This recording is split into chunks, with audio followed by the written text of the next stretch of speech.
श्री धन्वंतरे नमः। ओम श्री धन्वंतरे नमः। ओम श्री धन्वंतरे नमः। द योगा सिटी चैनल पर आप सभी मित्रों का आज की चर्चा में मैं स्वागत करता हूं। आदरणीय मित्रों, टाइफाइड फीवर बहुत खतरनाक है। जिनको पकड़ लेता है वही जानते हैं इसकी पीड़ा। यह वेसिल्स टाइफोसस नामक एक जीवाणु होता है, विषाणु होता है, जो दूषित भोजन या दूषित जल के माध्यम से हमारे उदर में प्रवेश कर जाता है और धीरे धीरे हमारी आंतों में चिपक कर डेवलप होने लगता है। शुरू में जब यह कम मात्रा में डेवलप होता है तब हमें मंदिम मंदिम बुखार रहता है, बड़ा मंदिम, थोड़ा सा टेम्परेचर बढ़ेगा। धीरे धीरे धीरे धीरे फिर बुखार का टेम्परेचर बढ़ता चला जाता है। यह जो वेसिल्स टाइफोसस नामक जीवाणु है, यह बहुत घनी मात्रा में डेवलप आपकी आंतों में हो चुका होता है और आंतों में घाव पैदा कर देता है। जब यह आपकी आंतों में घाव पैदा करना शुरू कर देता है, इन्फेक्शन पैदा करना शुरू कर देता है, तो हमारे शरीर की जो एक नेचुरल प्रक्रिया है वह यह है कि हमारा शरीर वैसे जीवाणु को मारने के लिए अपने शरीर को के टेम्परेचर को बढ़ाने का प्रयास करता है। स्वयं ही शरीर अपने टेम्परेचर को बढ़ाएगा, इतना अधिक बढ़ाने की कोशिश करेगा टेम्परेचर को, ताकि उस टेम्परेचर में वह जो विषाणु उत्पन्न हुआ है आंतों में वह मर जाए। परंतु वह इतनी घनी मात्रा में पैदा हो चुका है कि आपके शरीर का टेम्परेचर तो बढ़ेगा, वह विषाणु उस टेम्परेचर से नहीं मरेगा।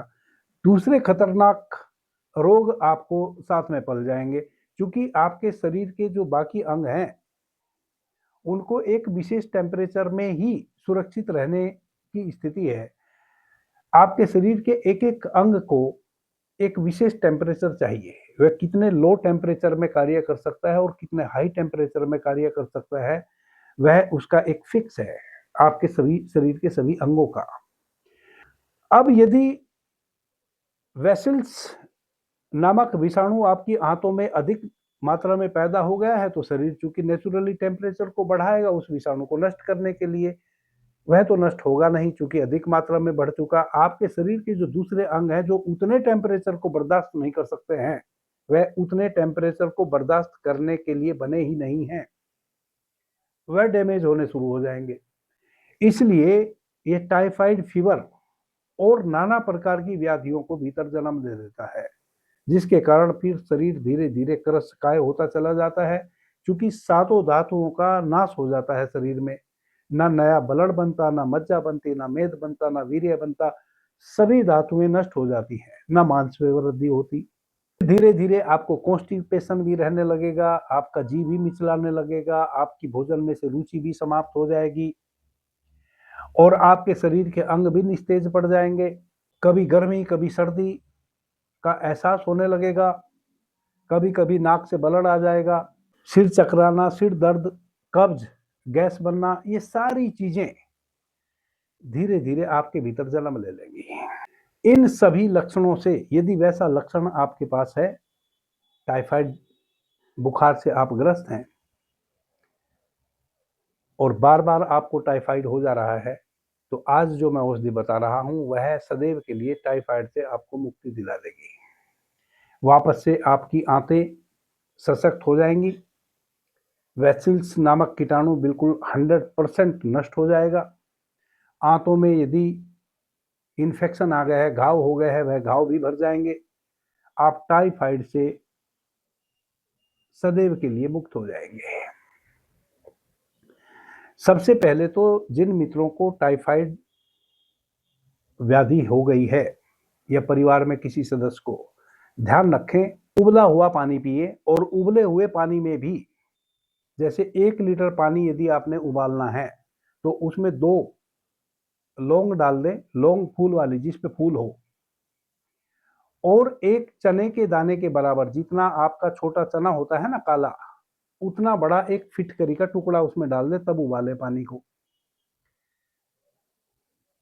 वह पानी पिलाएं। 24 घंटे इसी प्रकार से पानी को तैयार कर करके 1 लीटर में 2 लौंग और 1 चने के दाने के बराबर फिटकरी का टुकड़ा डाल के 100% पानी को खौलाएं, फिर उसको ठंडा करें।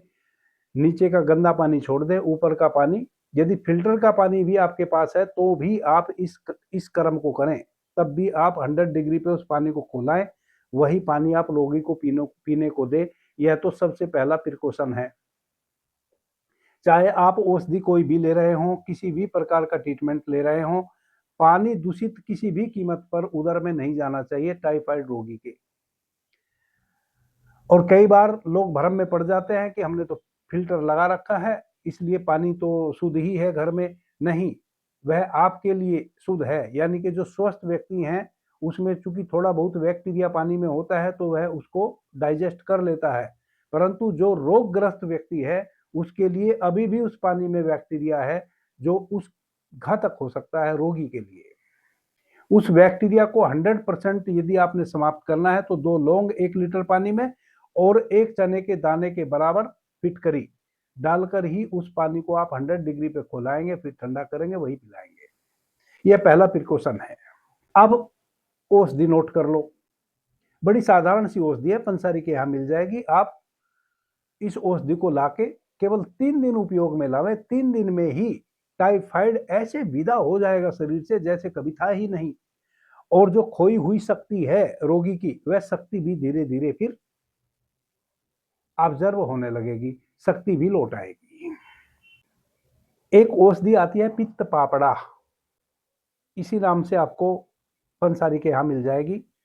5 ग्राम पित्त पापड़ा, 5 ग्राम गिलोय, गिलोय तो आप ताजी भी ला सकते हैं कहीं से तोड़ के उसकी डंडी।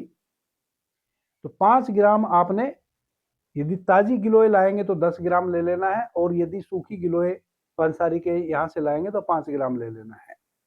जितनी औषधि बता रहा हूं सबको 5-5 ग्राम ही लेना है। केवल गिलोय यदि आप ताजी लाएंगे तो उसको 10 ग्राम ले लेना है। तो वापस से फिर से नोट कर ले। पित्त पापड़ा, गिलोय, नागर मोथा, सौंठ, कपूर, कुटकी और चिरायता, मुनक्का और मुलहठी। मुनक्का जो अंगूर से बनती है उसके बीज निकाल लेने हैं, बीज रहित। कपूर छोड़कर बाकी सभी औषधियों को 5-5 ग्राम लेना है। कपूर केवल 100 मिलीग्राम लेना है, 100 मिलीग्राम। 100 मिलीग्राम का मतलब है कि बिल्कुल बस एक गेहूं के दाने के बराबर, जैसे एक गेहूं का बीज होता है बस उसके बराबर शुद्ध कपूर ले लेना है। इन सारी औषधियों को आप 500 मिलीग्राम पानी में डालें और मंदिम आग पर खौलाएं। जब पानी केवल 250 ग्राम रह जाए, 250 मिलीग्राम रह जाए, यानी कि आधा पानी जल जाए, तब उसको आग पर से उतारें, ठंडा होने दें, छान लें, औषधियों को फेंक दें, पानी को छान के ले लें। अब इस पानी में आप 2 चम्मच शहद मिलाएं, प्योर शहद यदि आपको मिल जाए, और 2 चम्मच बारीक पीसी हुई मिश्री मिलाएं, घोलें। आधा रोगी को सुबह खाली पेट पिला दें और आधा रोगी को रात्रि में सोने के समय पिला के सुला दें। यह 1 दिन की खुराक हो गई। अगले दिन फिर उतनी ही औषधि लेवें, 5-5 ग्राम। इसी प्रकार से फिर आधा लीटर पानी में क्वाथ बनावें, फिर उस क्वाथ को ठंडा होने पर छानें, उसमें 2 चम्मच शहद और 2 चम्मच पिसी हुई मिश्री मिला के दिन में 2 बार पिलावें। तीसरे दिन फिर इसी प्रकार। पहले दिन से ही बुखार का टेम्परेचर डाउन हो जाएगा, दूसरे दिन बुखार या तो चढ़ेगा नहीं, चढ़ा तो तुरंत ही औषधि देते ही टेम्परेचर डाउन हो जाएगा, तीसरे दिन बुखार बिल्कुल नहीं आएगा। तीसरे दिन होते होते 100% वह जो वेसिल्स नामक विषाणु है आंतों में, वह 100% मृत्यु को उपलब्ध हो चुका होगा, एक एक विषाणु नष्ट हो चुका होगा। आप बुखार से निजात पा गए।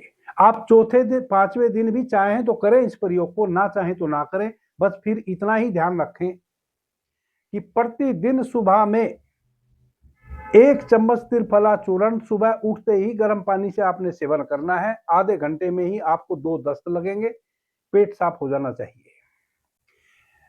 अगले 21 दिनों तक लगातार, 3 दिन आपने इस औषधि का सेवन कर लिया, चौथे दिन से कह रहा हूं, सुबह में त्रिफला चूर्ण 5 से 6 ग्राम गर्म पानी के साथ खाली पेट उठते ही आप सेवन करेंगे। जैसे ही आप खाली पेट सेवन करेंगे त्रिफला चूर्ण को गर्म पानी से, आधे घंटे के बाद आपको दस्त लगेगा। एक बार या 2 बार आप तुरंत स्टूल जाएंगे, आपका पेट 100% साफ हो चुका होगा। 21 दिनों तक आप ध्यान रखें कि कोई भी, चूंकि आपको चौथे दिन से भूख बहुत बढ़ेगी, सब कुछ खाने का मन करेगा, यही गलती कर जाएंगे आप। सब कुछ नहीं खाना है। सुबह में मूंग की दाल की खिचड़ी का नाश्ता करना है। दोपहर में मूंग की दाल में 2 रोटी 2 फुलके डाल के भिगा के, उसको भी चबा के नहीं, भिगा के पतली दाल बनाएंगे मूंग की, उसमें थोड़ा घी डालेंगे और रोटी तोड़ देंगे। रोटी फूल जाएगी तब उस रोटी को चम्मच से निकाल निकाल के खाएंगे।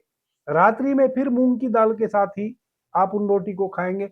21 दिन तक आप इस प्रकार से केवल 2 टाइम मूंग की दाल में भीगी हुई रोटी, आवश्यकता अनुसार नमक, मिर्च और घी डाल सकते हैं। और सुबह में नाश्ता के बाद, सुबह में नाश्ता में आधी मूंग और आधी चावल से बनी हुई, यानी कि 50-50 रेशियो में चावल और मूंग की दाल से बनी हुई खिचड़ी का सेवन करेंगे। फिर फला चूर्ण 5 से 6 ग्राम सुबह उठते ही गर्म पानी से खाली पेट लेंगे। यह 21 दिन तक आपने करना है। कम से कम 5-10 वर्ष तो अब आपको टाइफाइड वापस लौट कर नहीं आना है, एक बात। दूसरी बात, वह जो टाइफाइड के कारण आपके शरीर के दूसरे अंगों में निस्तेजता आ गई है और आपके शरीर में क्रसता आ गई है, आपके शरीर की सातों धातुएं विषाक्त हो गई हैं, इस योग को, यानी कि इस प्रकार से यदि आप भोजन ग्रहण करेंगे 21 दिनों तक, क्योंकि भूख तो आपको खूब लगने वाली है, आप सब कुछ खाने का मन करेगा। बहुत दिनों से आपने ना समोसा खाया, ना पानी पटाखे खाए, सब कुछ खाने का मन करेगा आपका, आप उन पे टूट पड़ेंगे सारी चीजों पे। बस यही आपने संकल्प लेके रहना है कि 21 दिन तक आपने अन्यत्र कुछ भी नहीं खाना है। यदि आपने अन्यत्र कुछ भी ना खाया, इस भोजन के अलावा दूध का भी सेवन नहीं करना है, एक बूंद भी दूध नहीं पीना है। चाय कॉफी इत्यादि को तो बिल्कुल भूल ही जाना है। केवल सुबह में नाश्ते में खिचड़ी, दोपहर में 2 रोटी या 3 रोटी मूंग की दाल में भिगा के और रात्रि में फिर मूंग की दाल में भिगा के, आप देखेंगे 21 दिनों में वापस से, जब आपको कभी टाइफाइड नहीं था, तैसा जब आपका शरीर था स्वस्थ, वैसा शरीर, वैसा स्वास्थ्य आपका लौट आएगा। फिर से पुनः आपके शरीर के निस्तेज अंग सक्रिय हो जाएंगे, आपके शरीर में सभी धातुओं का नया निर्माण होना शुरू हो जाएगा, आपके चेहरे पे तेज आ जाएगा। आदरणीय मित्रों, जिन भाई बहनों को टाइफाइड की व्याधि है, मैंने कल परसों ही एक चर्चा की थी जिसमें मैंने नासिका में डालने वाला एक तेल बताया था। इस वीडियो के डिस्क्रिप्शन में उस वीडियो का लिंक मैं आपको प्रेषित कर दूंगा, आप उस वीडियो को जरूर सुनेंगे। वह तेल आप बना ले सकते हैं या बाजार से खरीद के मंगवा ले सकते हैं। उस तेल का भी यदि आप उपयोग करें अपनी नासिका में, और एक तेल नाभि में डालने वाला मैंने बताया है, उसका भी उपयोग करें, तो सोने पे सुहागा हो जाएगा। आप चमत्कृत हो जाएंगे। 21 दिनों में दुनिया आपसे पूछेगी कि कायाकल्प करवाए हो क्या, वैसा आपका शरीर हो जाएगा यदि उन दोनों तेल का भी प्रयोग आपने अपनी नासिका में और अपनी नाभि में किया। अभी के लिए इतना ही। आपने मुझे ध्यान से, प्रेम से सुना, उससे मैं बहुत अनुग्रहित हूं। सभी मित्रों को मेरा प्रणाम, धन्यवाद। हर हर महादेव।